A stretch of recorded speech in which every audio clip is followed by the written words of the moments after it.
Урматтуу мусулман бир тууганым, азыр мусулман үчүн ар бир кадам сыноо болуп калды. Ар бир кадам мусулман үчүн, айрыкча кедей мусулмандар үчүн сыноо болуп калды. Калыстык менен адилеттүүлүк өтө таң каламын. Кимдин карманында, чөнтөгүндө акчасы көп болсо, адилеттүүлүк менен калыстык ошол жакка өтүп кетип жатат. Адилеттүүлүк менен калыстыкка таң калдым. Заводдо иштеп, фабрикада иштеп, кыйналып, ата-энемди, бир туугандарымды багам деген жаш жигиттер. Ар дайым кыйынчылык үстүдө түнү күнү иштегендер, арзыбаган 15-20 айлык алат дагы, ал эми ручка менен ооба жоктон башканы жазышты билбеген. Эми диплом алып, кыйналып ошол жерге барып олтурду десең, макул. Бирок башы окушу 4-класстын окуусундай. Анан алардын айлыгы 1000 миллион, алардын айлыгы жөнөкөй кыйналып иштегендерге караганда 10 эсе көбүрөөк. Тойдо дагы. Мына кыргызда айрыкча көп ушул нерсе той болгон учурда пайгамбарыбыз саллаллаху алейхи вассалам айтат: силердин эң жаман тоюңар кедейлер чакырылбастан байлары чакырылганы дейт. Анан байлар келген кезде адия деп үйүңдүн төрүгө чыгарып, аштын эң жакшы көчтүүсүн, эттүүсүн, жамбашын тартып, байга ошентип кызматын кыласың, үйүңдүн төрүгө алып чыгасың. Ал эми кедей байкуш тойго аш жеймин деп келсе, көчөгө отургузуп коясың. Тескери заман, тескери адам. Бүгүн заман өзгөрдү дейт. Адам өзгөрдү, заман эмес. Ошентип аны төргө чыгарып коесуң. Байкуш кедей адам. Ал адам дагы айтып коет кээ бир байлар: көк чайың болбойт, кара чайың болбойт, башкасын алып кел деп. Сен бирөөнүн үйдөсүң, аны унутпагын. Бирөөнүн үйдө болгондон кийин сага чай эмес, кипиток берсе дагы ичип кетишиң керек, ыраазы болушуң керек кипитокко дагы. Айрыкча диндегилерге асылгандар көп болду. Диндегилерге эптеп ушу динден бир шылтоо, мусулман адамдан шылтоо бир кемчилик издеп табып, элге шерменде кыламын дегендер, жумурткадан кырыйт дегендер көбөйдү, кабырганы кайыштырып. Мечит көбөйүп кетти дейт.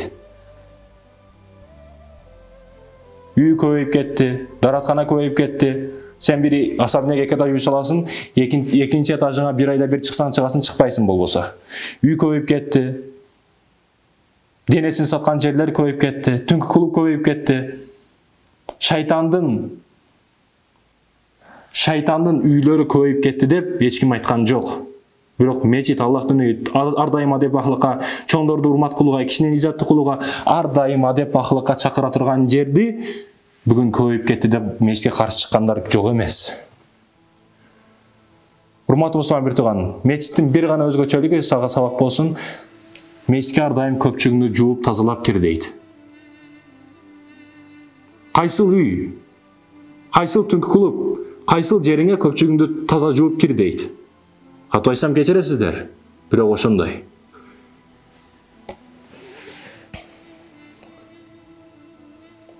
Диндегилер эскиче дейт. Диндегилерчелик жаңыча эч ким жок. Диндегилерчелик заманбап эч ким жок. Медицина илими болсун, астрономия, бардык илимдердин негиздөөчүлөр ал дин илимдеги адамдар, окумуштуулар. Анан кээ бирөөлөр молдолорду кафеге чакырат да, 2 та жыртык элик сом берип, анан өмүрүнүн акыргача, кыяматкача ошол молдого акча бердим деп айтып жүрөт. Артист келип микрофонду ойнотуп, 2 ырын-ырдап кетсе, ага паланча миң акчаларды берет да, аны айтпайт. Бирок молдого кичине 2 жыртык элик сом берсе, ошону кыяматка чейин айтат. Чала молдо дин бузар дейт. Чала молдо дин бузар дейт. Молдонун айтканын кыл, кылганын кылба дейт. Сен молдонун айтканын кыла бер. Молдонун кылганын эч качан кыла албайсың сен. Куранды башынан аяк жаттай албайсың. Түнү тахажжудка туруп эл жер үчүн Аллахыма элиме иман бер, элге дуа кыла албайсың. Молдонун кылганын кыламын десең да кыла албайсың сен. Ошон үчүн айтканды кылып жүрө берсең, пайда табасың. Давачылар көбөйүп кетти, давачы бекерчилер дагы келиптир деп 40 күндүк, 3 күндүктөр келсе ошентип айтышат. Бекерчилер дейт.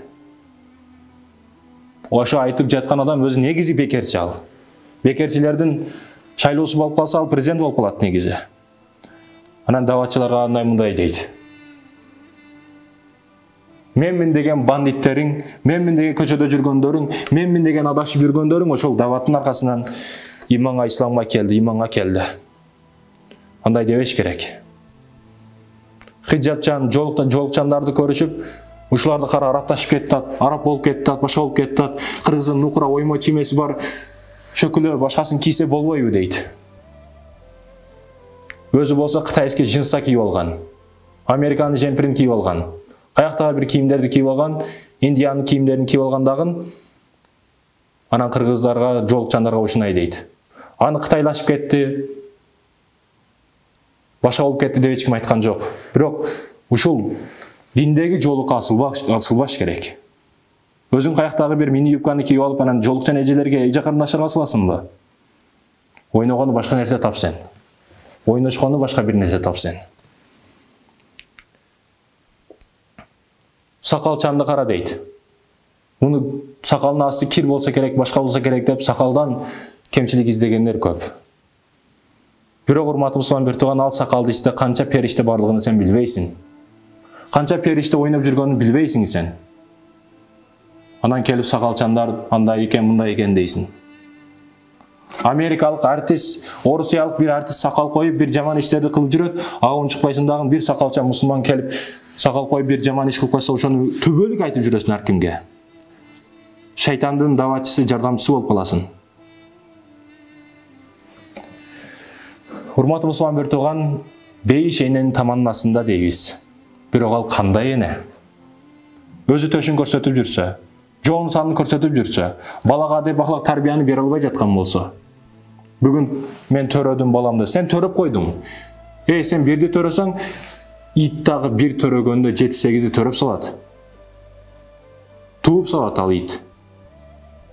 Багып чоңойттуң ооба. Ит дагы багып чоңойто берет.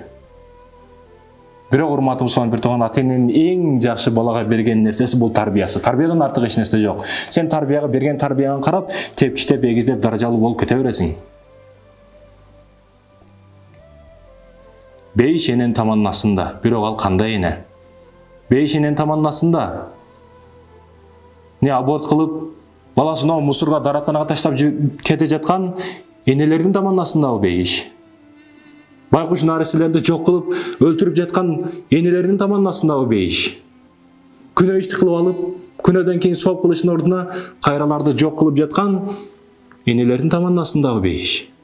Таштап кетип жаткан. Балдар үйүнө таштап кетип жаткан.